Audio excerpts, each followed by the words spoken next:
ketulusan rakyat direbut oleh suara yang tidak tulus. Hampir nggak pernah ketinggalan satu gol pertandingan. Sekarang saya per 8 final cuma satu pertandingan saya nonton. Bangun pagi yang saya cek bukan skor terakhir tapi polling terakhir.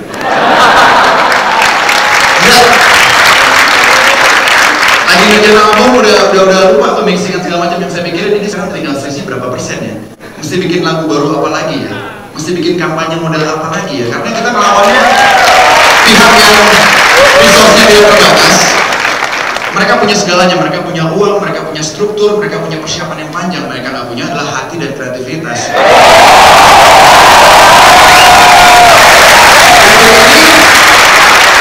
Bikin kita ini nggak rapi banget, jujur. Say hello, ada Glenn Fredly. Glenn Fredly.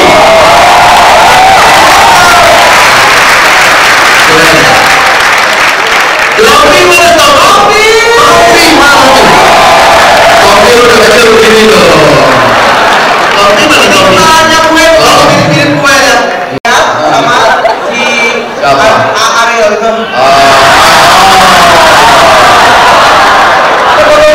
Indra penting kamu bocor.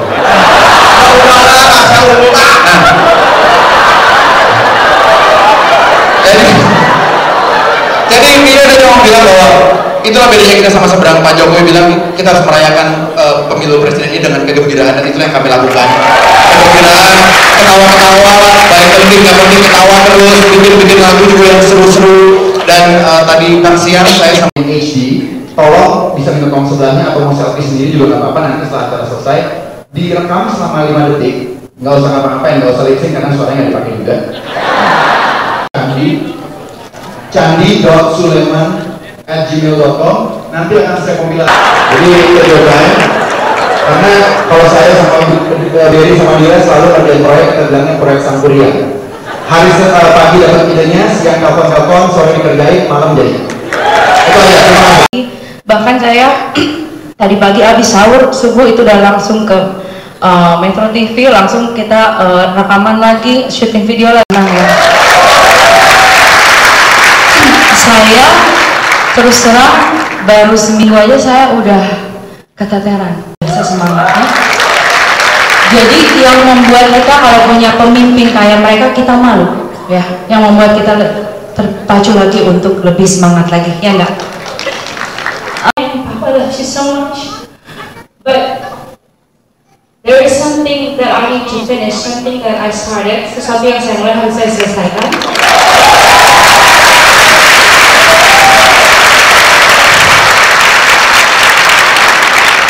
Dan Mama harap,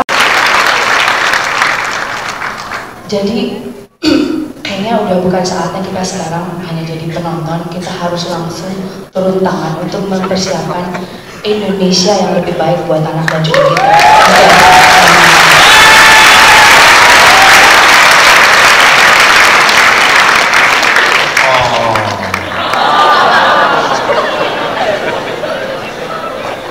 Kangen anak juga. Ya, anak gue ada di situ juga. Saya mau say hello dulu, beberapa wajah familiar. Ada Sonia. Halo. Wanita, gini banyak. Gue mau cerita sedikit. Gue tuh murid Bang Faisal Basti di Fakultas Ekonomi UI. Dan setiap kali dulu dia memberikan, waktu itu Ekonomi Indonesia, satu-satunya dosen yang membawakan kuliah sambil nangis. Ini orangnya.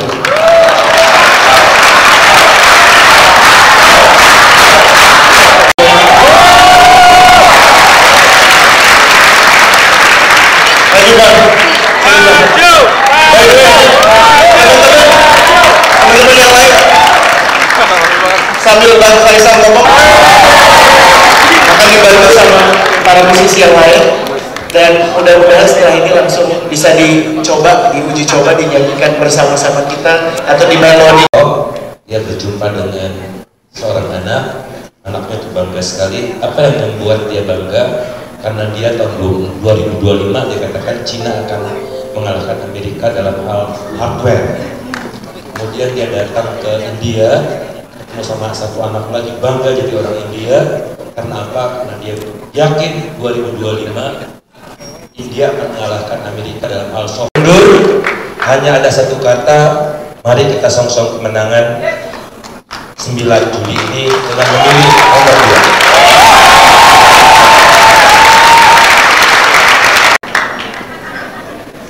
2. Speechless. Gayanya dari dulu kayak gitu, masih sendalan gitu ya. Cuma setiap kali bicara, Masya Allah, ada efek gerakan bibir bawah, lo tau gak? Kayak gini. Halu gitu ya. Oke. Kita ngapain nih? Enaknya ngajak kalian tuh nggak dibayar aja mau.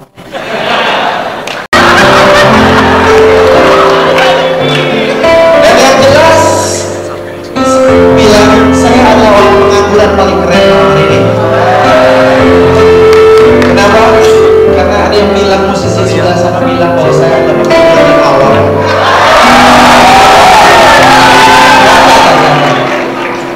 Karena dia nggak tahu kalau sebenarnya musisi itu memang kerjanya memang menganggur dan selalu berhayal-hayal, dan itu adalah kerjaan orang awam, dan kerjaan orang awam yang penuh kreativitas seperti demikian. Jadi tapi malam hari ini banyak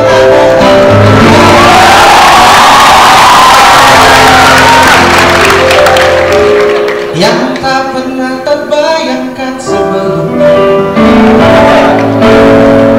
Dulu tahun 98 saya seperti ini, tapi di Taman Ismail Marzuki suasananya sangat berbeda. Saat itu sangat mencekam.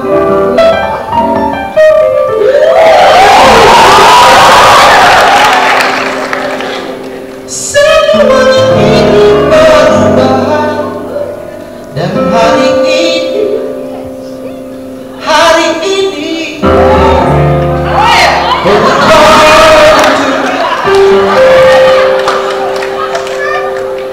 berjalan lewat orang-orang kreativitas.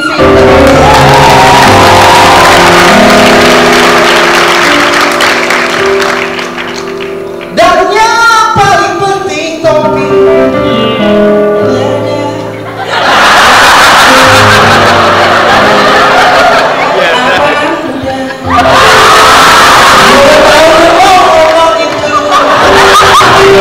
Karena posisi gua juga sama-sama muda sama Prabowo.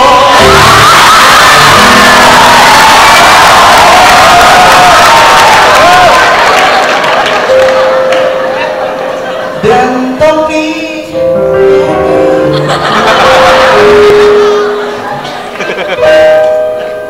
gantian ngomong.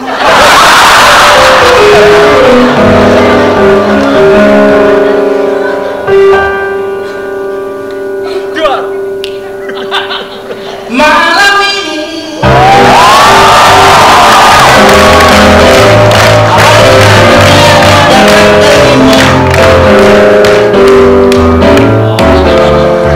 tadinya pengen pulang dahulu istri,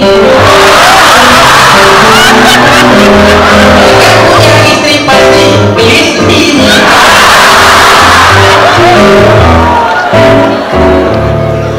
Datang karena hanya ajakan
harus ngomong. Nah itu jadi kemudian ini bukan cuman istilahnya di orang lain saja, tapi di keluarga saya juga begitu. Jadi terutama mungkin ya orang tua kita mungkinnya yang istilahnya tidak, mungkin bukan generasi internet dan sebagainya, mereka termakan hasutan bahwa loh kalau orang Islam tuh beli nomor 2 dong. Jadi seperti itu yang ada. Ada nggak yang dengar kayak begitu? Banyak. Nama lo? Tulisannya? Nama saya akunnya Maulana M Syuhada. Masya Allah. Gila kurang Islam apa coba? Lu tinggal nama Muhammad udah triple Islam ya? Nama saya kan Maulana M Syuhada. M saya itu Muhammad. Masya Allah. Tepuk tangan dong buat Muhammad. Terima kasih ya. Pertama, nggak perlu disebutin Medan. Terus gue kesini punya misi. Gue udah kayak cacing kepanasan dari kemarin karena gue itu sangat mengidolakan Mas Anies Baswedan dan Pak Faisal Basri. Rakyat Indonesia. Jadi kalau kita gambarin bisa antara koalisi rakyat versus koalisi elit. Kita nomor 2 adalah koalisi rakyat, di sana koalisi elit. Dan hal yang sangat penting yang ingin gue sampaikan, Mas Anies, kebetulan Mas Anies Baswedan adalah jubir Pak Jokowi. Saya juga tadi juga di Twitter, di Facebook sudah bilang ini ada blessing in disguise.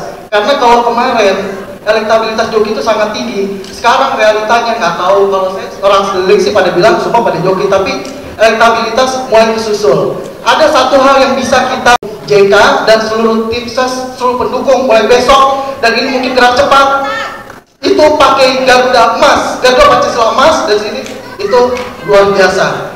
Oke, itu luar biasa. Satu orang mereka pasang Garuda itu di sini. Ya kan? Bisa bernafas.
Kita daftar di 2 juta relawan tadi gerakan yang sudah dipresentasikan.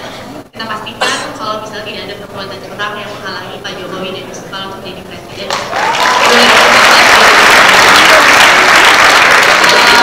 Itu aja dari saya. Sebentar lagi saya akan memperlihatkan perjalanan.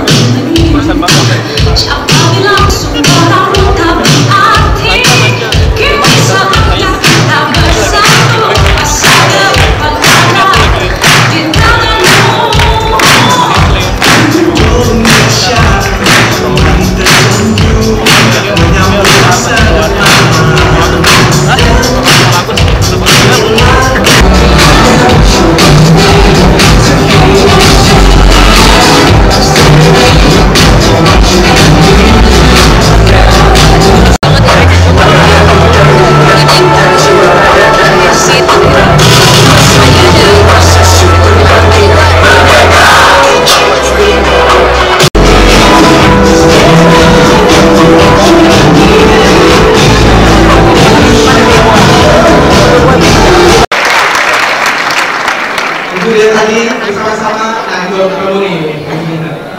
Itu dia tadi aku nih sebagai ketua Sahabat cerita-cerita asik-asikan kenapa kita ada di sini. Tapi yang kalau penting adalah habis itu kita mau ngapain, call to actionnya apa.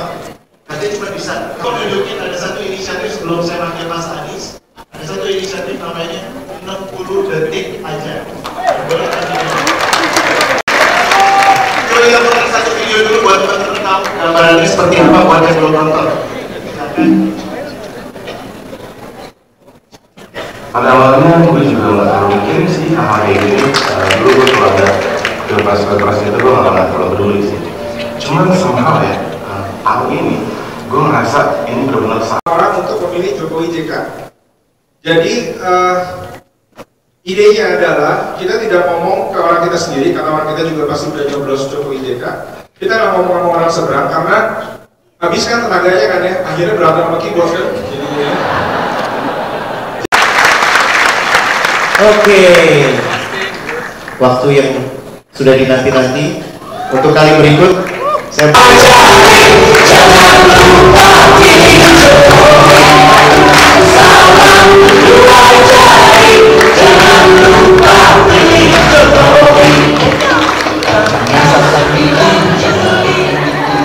masuk tadi udah membayangkan luar biasa dan apa yang membuat orang-orang waras ini mau kumpul. Apa yang badannya? What makes you do this? Lihat tadi semuanya, semua yang datang ke sini. Dan teman-teman, ini bukan hanya di Jakarta, ini di Ngawi, ini di Jember, ini di Kediri, ini di Bantul, ini kemarin di Garut, Ciamis, di banyak tempat. Dan semuanya teman-teman, semuanya hadir ingin melakukan perubahan untuk Indonesia. Kita ingin memastikan bahwa tanggal 9 Juli besok bukan saja pemimpin baru, tapi muncul suasana baru, aura baru untuk Indonesia. Teman-teman, saya terus terang membayangkan ini yang mungkin disebut sebagai gerakan. Ini yang namanya gerakan. Semua orang merasa memiliki, semua orang merasa ingin terlibat, dan semua orang tak bertanya saya akan dapat apa. Semuanya bicara, what can I do to make it win? Bagaimana saya bisa mengubah Indonesia? Nama-nama kita semua yang di panggung kita dikenal, nama-nama yang ada. Semua yang hadir di sini, semuanya, baik yang di sini di semua tempat, saya mau melakukan sesuatu. Ini momentum untuk perubahan. Ini momentum untuk Indonesia lebih baik. Ini momentum untuk kita merasakan bahwa kita bangga bisa menjadikan orang baik menjadi pemimpin di Republik ini. Saya terus terang saya merasa ini seperti gerakan, dan saya membayangkan kita semua di sini kumpul, alhamdulillah yang sudah berada di ruangan ini, yang sudah bisa berkumpul, relatively doing well. Iya kan? Relatively doing well. Apa sih yang membuat kita melakukan ini? Saya jadi merasa ini seakan dilihat kembali perjalanan sejarah Indonesia, seakan diputar lagi. Saat kita baru merdeka, yang mendeklarasikan kemerdekaan itu hitungan jumlahnya sedikit, beberapa orang saja. Tetapi perasaan bahwa kita akan menjadi lebih baik, kata-kata mereka, pikiran mereka itu menular ke seluruh Indonesia. Dan rame-rame orang iuran. Ada yang iuran tenaga, ada yang iuran pikiran, ada yang iuran harta, ada yang iuran darah, dan tak sedikit yang iuran nyawa untuk membuat Indonesia lebih baik. Ini di seluruh Indonesia. Kalau ada yang pernah mendengarkan rekamannya, itu ada di Arsip Nasional, Jalan Ampera. Kalau ada yang semangat mencari, silakan di sana ada. Jadi ada petunjuknya, nggak ada di Google soalnya, itu ada di sana. Nanti lalu Bung Hatta dalam pidato itu mencerita, atau Bung Hatta mengatakan begini, ini bedanya Bung Hatta. Bung Hatta itu seorang ekonom. Dia mengatakan Indonesia ke depan untuk membangun memerlukan banyak listrik, dan kita harus membangun lebih banyak bendungan seperti bendungan Asahan, karena pembangunan ini membutuhkan energi listrik yang amat banyak. Lalu Bung Hatta mengatakan kita memerlukan insinyur-insinyur listrik. Dan apa yang terjadi? Semua anak pulang ingin jadi insinyur listrik. Kata-kata Bung Hatta. Dan ini teman-teman sekalian, yang harus kita jaga. Begitu Jokowi, makanya tadi saya katakan, begitu Jokowi jadi pemimpin, semua orang mau terlibat. Bang Iman begitu, sampai ke Jakarta, kuliah di ITB, masuk listrik, ternyata nggak cocok. Itu soal lain tuh gitu. Itu passion mas namanya, itu passion ya. Tapi kan inspired, bukan mau melakukan sesuatu. Dan di situ letaknya. Indonesia sekarang penuh dengan nuansa pesimistik. Bahkan tudingan pada anak muda tidak peduli. Siapa bilang anak muda tidak peduli? Lihat yang ada di ruangan ini. Ambil tanggung jawab, sebuah kehormatan untuk mengubah Indonesia.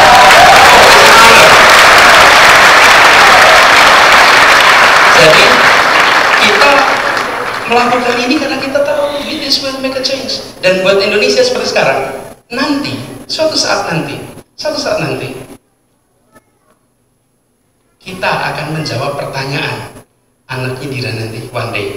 Seperti kata Dira tadi, one day we'll ask the questions.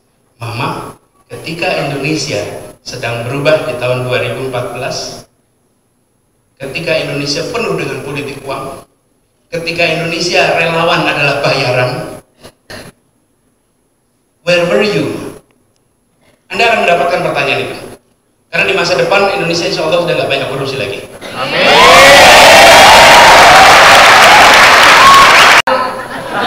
9 tahun, tapi saya kata kamu saya 40 tahun.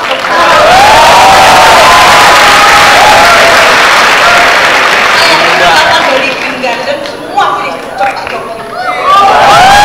Saya dari malam, pagi, siang, sore sampai malam terus kirim semua baju-baju semua, atribut-atribut semua memilih Jokowi. Hanya satu orang yang sebelah sana. Dan saya ingin memberikan sesuatu untuk istri Pak Babesdan, bisa? Karena saya sangat mengidolakan Anda.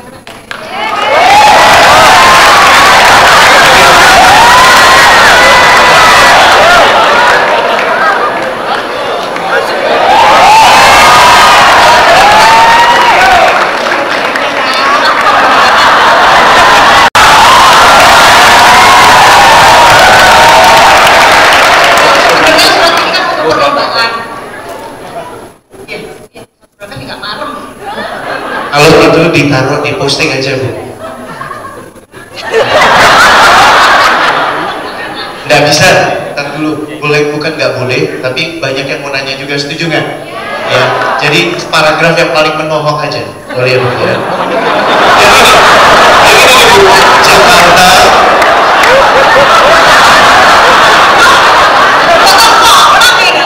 Ya udah nggak apa-apa. Bapak Jokowi yang baik terakhir ya Bapak. Saya sebagai rakyat Indonesia membutuhkan figur seperti Bapak yang sederhana, merakyat dan jujur. Saya tidak peduli dengan anggapan banyak pihak yang mengatakan bahwa Bapak membohongi publik atau rakyat Jakarta, di mana Bapak telah berjanji akan memimpin Jakarta selama 5 tahun masa periode menjadi Gubernur DKI.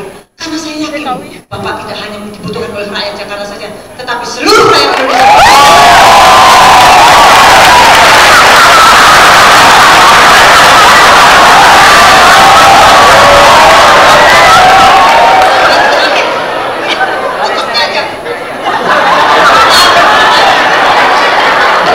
Demikian surat ini saya sampaikan kepada Bapak dengan disertai doa yang tulus dari saya agar Bapak terpilih menjadi Presiden Republik Indonesia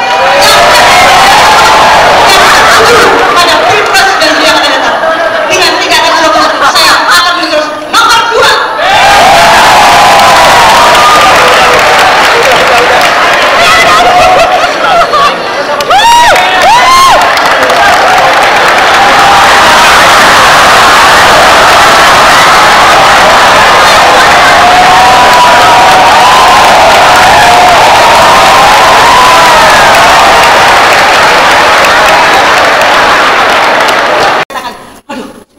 Pilpres kali.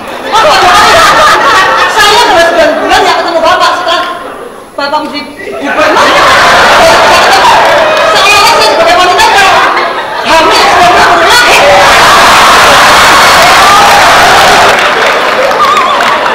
Kalau tadi ada pilar apa Mas, ketakutan ya? Iya.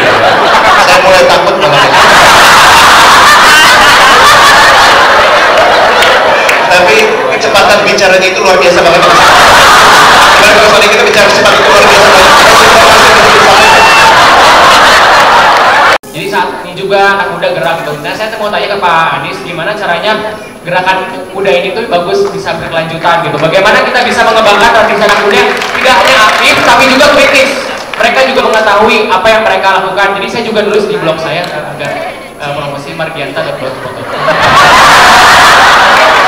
Ini saya nulis karena saya prihat. Kalau promosi jangan tanggung mas. Sebutin yang lengkap. Margianta.blogspot.com. Tentunya Indonesia bukan bangsa asal-asalan, karena selama ini saya lihat banyak orang yang asal-asalan pilih gitu, karena mereka pilih yang mau perubahan dari atas ke bawah atau yang dari bawah ke atas. Yang itu kita tahu pilihan nomor 2. Jadi oke, pertanyaannya bagaimana bisa gerakan muda itu berkesinambungan? Ya, siap. Sorry, aku naskah Sumpah Gubernur DKI. Apakah Pak Jokowi melanggar Sumpah Gubernur Jakarta? Semua yang pernah baca pasti akan bilang Pak Jokowi tidak melanggar Sumpah Gubernur Jakarta. Dan Pak Jokowi juga dikatakan boneka. Dikatakan boneka. Kalau saya tanya di sini pasti semuanya bilang bukan ya. Bukan boneka. Tapi bagaimana membuktikannya? Belum terjadi kok.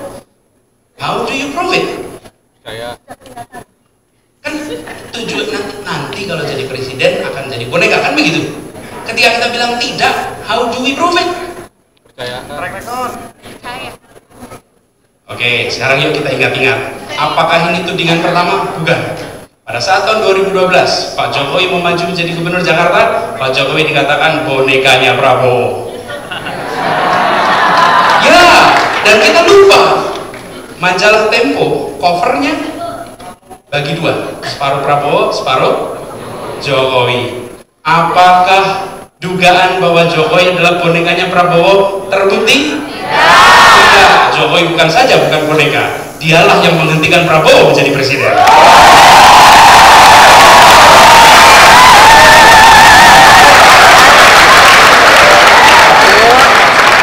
Jadi gini, kalau orang mengatakan sesuatu yang akan terjadi, let's look back apa yang sudah terjadi. Past behavior predict future behavior. Dan tudingan di masa lalu tak terbukti, tudingan kali ini tak akan terbukti lagi. Gitu ya. Masing. Kita semua punya pekerjaan masing-masing. Ada yang punya profesi jam 8, jam 5 ada pekerjaannya. Nih Anies, saya kayak contoh nih. Saya seorang ayah, saya seorang suami, saya seorang rektor.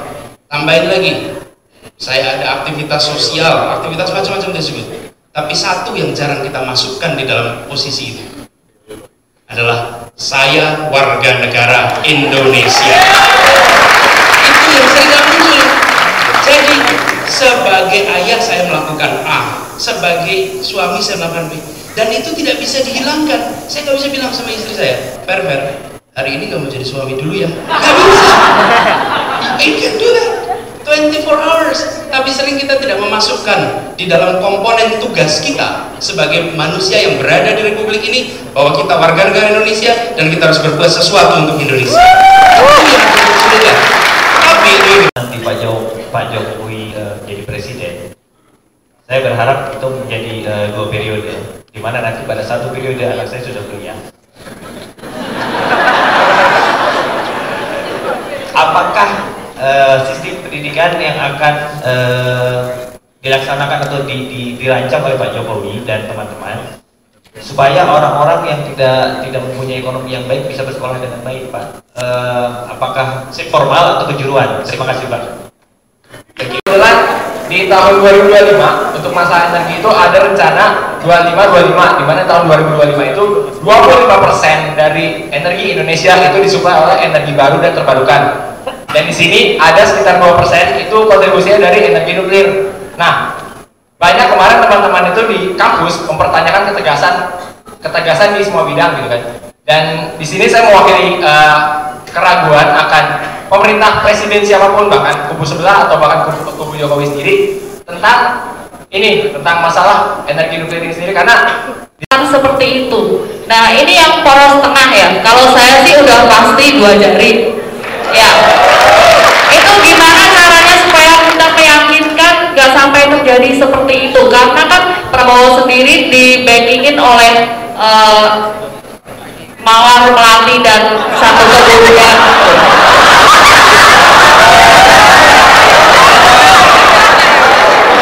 Nah itu gimana kira-kira kita supaya bisa membawa mereka ke darah masuk rumah sakit maka negara menanggung bila itu kelas 3 misalnya begitu, itu aturan. Lalu ibu bawa anaknya demam berdarah ke rumah sakit lalu ditolak oleh rumah sakit, lalu si ibu mengatakan saya berhak. Rumah sakit tanya dari mana ibu buktinya bahwa ibu berhak. Terus pada saat itu dia bilang saya nggak punya bukti, saya dengar pengumumannya. Cannot answer. That card give the power. Jadi di sini yang menurut saya diubah. Kenapa? Saya pun belajar. Kenapa yang menarik dari Pak Jokowi? Dia melihat dari sisi ujungnya. Kita biasanya bicara tentang pelayanan itu dari sisi sistemnya. Kita bangun sistemnya seperti apa? Kita semua nih yang pada kerja punya asuransi kesehatan, bukan? Mau nggak diberitahu? Ini asuransinya, coveragenya ABCDFG. Ini daftar rumah sakitnya, tapi nggak dikasih kartu. Nggak dikasih kartu. Tapi ada loh coveragenya. Don't worry. Don't worry. Ini announcement dari manajer HRD. You are covered. Gak mau pasti Anda minta kartu, bukan? Karena itu proof kalau Anda di lapangan. Nah, perspektif seperti ini yang menurut saya akan muncul lebih sering jika Pak Jokowi terpilih menjadi presiden. Jadi, kartu itu, jadi dia tidak bicara BPJS-nya, jaminannya, lebih di ujungnya. Nah, urusan negara adalah memastikan sistemnya benar. Tapi buat rakyat kan dia nggak mau tahu sistemnya apa. Anda kan juga nggak mau tahu perusahaan itu asuransinya apa, kan nggak mau tahu kan? Itu urusan Anda. Saya sebagai employee get the benefit of health protection. Tapi bagaimana menurut saya that's your business. Nah kita kebanyakan jelas mahasiswa, kata sih kalau tidak salah, nanti harus cek angkanya. Dari 4,5 juta orang mahasiswa, angkanya masih terlalu kecil. Karena itu kalau saya dulu kuliah di Gajah Mada, saya masuk kuliah bayarnya SPP per bulan per semester 97.000. Negara membiayai 1,1 juta, tapi saya hanya bayar 10%-nya. Kalau hari ini ada orang yang mengikuti jejak saya, nggak bisa, karena dia tidak lagi bayar dengan angka yang nilainya 10% dari total biaya. Nah ini solusinya dengan memberikan beasiswa 0 sampai 12 full coverage, lalu perguruan tinggi bila Anda diterima di situ kemudian memuncul beasiswa. Jadi harapannya sama saya nuklir sama Pak Jokowi jarang ngomong nuklir soalnya mas. Setahu saya jarang mas. Nanti saya tanyakan mas ya. Nanti saya kasih kabarnya ya. Soalnya kalau saya jawab nanti kalau salah, salah bukan? Tapi pendapat pribadi boleh ya. Bukan sebagai juru bicara. Jangan di-quote kata Pak Jokowi. Saya pendapat nuklir sendiri. Tapi kita harus pikirkan juga tentang sumber-sumber yang ada senyatanya di Indonesia. Panas bumi misalnya, tentu matahari, panas bumi dan coal itu sebetulnya batu bara kita dari sisi biaya. Panas bumi itu sesuatu yang menarik, yang sebenarnya tidak kalah dengan nuklir. Yang saya sering khawatirkan bukan soal nuklirnya, nuklirnya bisa safe. Saya sering takut di Indonesia itu soal perawatan. Perawatan, ngerawat rumput aja belum aman kok gitu. Bis masih belum aman. Perawatan, not the technology, tapi perawatan. Selama kantor perawatannya masih belum bersih, jangan berikan risiko terlalu besar untuk seluruh bangsa. Perawatan, not the technology. Jadi kita kan nggak kepengen atau bilang mohon maaf ya, jeder, nggak mungkin. Terus bukannya hijau. Jadi bukan teknologinya, no questions on the technology. Tapi attitude kita sebagai bangsa soal perawatan, we're not good yet. Kalau disiplin kita soal perawatan sudah tinggi, anything resikonya bisa diturunkan. Anything. Terpilih Pak Jokowi akan muncul. Bu, kalau saya dengar itu artinya we have more reason to make Pak Jokowi Presiden of Indonesia. Kenapa? Kalau belum jadi saja sudah ada ancaman, Anda mau 5 tahun penuh ancaman? Loh, belum jadi loh. Karena itu justru jangan sampai, it's the time to stop it. kalau itu muncul sebagai ancaman. Karena kalau tidak, sekali kita mundur menghadapi ancaman, maka ancaman itu akan berulang lagi, berulang lagi, berulang lagi. Let's stop it now. Jadi, dan ibu jangan takut tuh, daftar saja nyoblos. Kenapa? Nanti kalau perlu bikin hashtag, tempat mana di sana ada ancaman, munculkan, lalu dorong semua orang untuk kasih perhatian. Jangan kita give up pada rasa takut yang dimunculkan. Kita sudah berhasil membebaskan dari rasa takut. Let's not make them back ke Indonesia. Jangan lagi. Ya. Jadi tadi pagi dari Jawa Barat, Pak Jokowi pun keliling. Kemarin saya berjalan sama-sama di beberapa daerah. Selama perjalanan itu kadang-kadang jadwalnya kacau.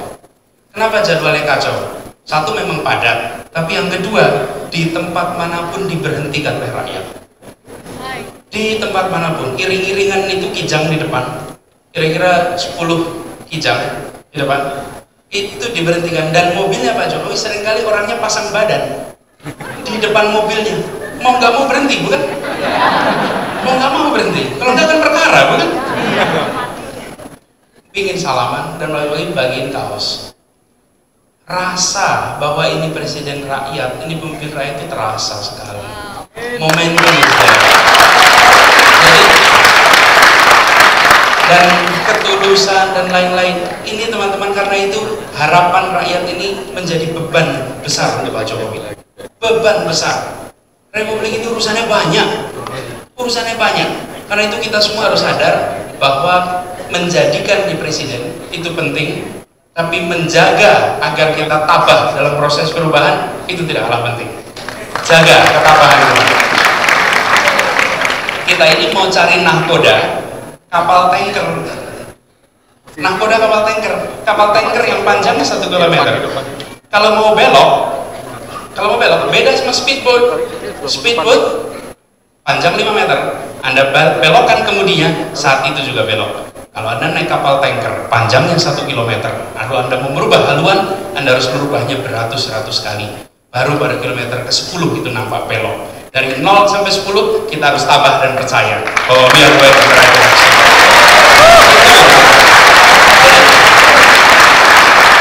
Nah, apa yang harus dilakukan? Ada begitu banyak relawan. Relawan jangan hanya mengandalkan jari untuk mendukung Pak Jokowi dengan tweet, dengan nulis di keyboard. No, mulai sekarang sampai tanggal 9, go out and get to vote. That's number 1. Keluar, jalankan sekarang, saatnya. Anda naik kendaraan umum, bicara soal Jokowi. Anda kata ke rumah, lingkungan, bicara Jokowi. People listen. Mereka lebih percaya orang ngomong daripada dengerin iklan. Dengerin iklan jauh lebih powerful. Dan lalu katakan, kenapa saya pilih Jokowi? Bawa modal itu. Kemudian teman-teman, get out betul. Ajak untuk terlibat, ajak untuk nyoblos. Kalau masih belum ada persyaratan-persyaratan, surat-suratnya beresin sesegera mungkin. Jangan sampai ada yang terlewat. Dan bikin target. Bikin target. Kalau usul saya, supaya target itu bisa terkontrol, bikinnya as a group. Jokowi tak ada beban moral sedikit pun untuk mengatakan. Karena itu, Anda kan saya Jokowi. Tanggal 8 malam, tanggal 9, yang puasa boleh tidur dulu. Tapi jam 9 pagi jalan ke TPS. Jalan ke TPS, pastikan teman-teman juga nyoblos. Terus harus ada yang ikut mengawasi. Yang paling ditakutkan, kalau tidak ada intervensi dan lain-lain, insya Allah Pak Jokowi akan menang. Amin. Yang ditakutkan adalah ada intervensi-intervensi. Tanda-tandanya ada. Tanda-tandanya dirasakan. Tapi apa yang terjadi? Perlawanan terhadap semua intervensi itu bukan karena perintah dari Jakarta. Perlawanan itu karena semua ingin memastikan orang yang kami percaya bisa terpilih jadi itu yang akan melawan. Jadi yuk turun tangan, kita terlibat. Laporannya jelas. Menjadi saksi biasanya harus dari partai-partai untuk menjadi saksi. Tapi Anda bisa menjadi relawan yang menyaksikan proses penghitungan. Dan jangan takut untuk mengatakan saya di sini berdiri atas nama Pak Jokowi JK untuk memastikan suara Pak Jokowi JK tidak hilang dari TPS ini. Jadi pas itu Kang, kalau pertempuran itu ini banyak pertempuran jarak dekat dan bayonet. Jadi keluar pertempuran itu lecet-lecet. Yang dengan teman, yang dengan saudara gitu kan, lecet-lecet pertempuran ini. Di masa ini sekarang kita tunjukkan bahwa Jokowi JK didorong untuk menjadi presiden bukan sekedar supaya dia menang, tapi tunjukkan bahwa kalau Pak Jokowi JK jadi presiden, yang muncullah rasa damai, peace yang muncul di situ. Jadi sekarang pendukung Jokowi JK tunjukkan supaya yang di tengah ini juga melihat kalau pendukung-pendukungnya saja kasar, pendukung-pendukungnya saja tak bersahabat, apa yang kita bisa harapkan 5 tahun ke depan? Nanti kalau saya mengkritik pemerintah, tidak ada pemerintah bebas kritik ya. 5 tahun ke depan pasti pemerintah dikritik. Kalau nanti saya kritik, muncul kekerasan dari pendukung-pendukung. Tidak. Dalam hari-hari ke depan kita tunjukkan, silakan mengkritik, tapi kita jawab dengan cara yang beradab, dengan cara yang damai, dengan cara yang terhormat.